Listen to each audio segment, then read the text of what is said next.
Mr. Monteiro, this will be your closing statement. You have up to 3 minutes, and again, Carrie is your timekeeper. Okay, thank you. I entered this race because I want to get involved in the political system. First of all, there's a large Cape Verdean community in Boston, and I believe now it's time for us to have our own voice at State House. Because I am new to the system, I'm going to bring new ideas, new hope, and new results to the State House. I'm running because I want to serve and represent my community on this capacity. Again, my name is Divo Monteiro, and I would like to thank Ward 11 and 19 to sponsor the debate of ideas for us.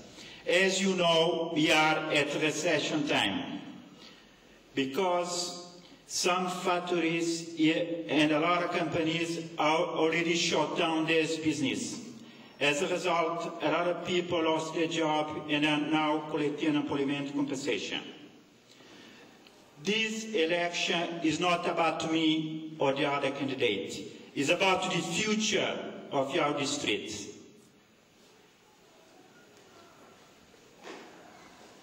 About the future of our district that I love and care. I believe now it's time to turn the economy around. You need to balance the budget, focus on job creation, and put our district residents back to work. Then you need to make a clear choice on this election. And I believe whoever wins this election, then we need to work together as one so we can put our district residents back to work. On Tuesday, September 14, I'm going to ask for your vote. I need your help and your support. Thank you very much for joining us on this conversation, and God bless you.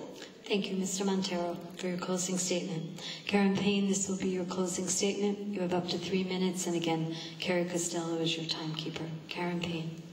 I would like to thank Ward 19 and Ward 11 for this opportunity.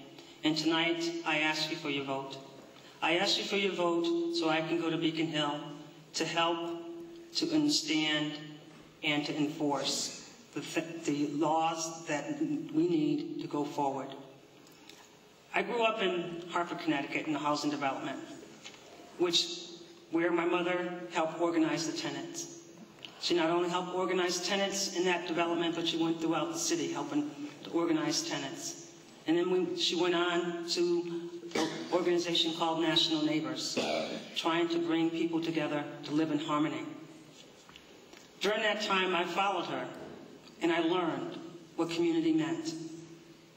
And when I finished school, when I finished high school, I went to radiology training, one of those middle-skilled jobs that I talked about earlier.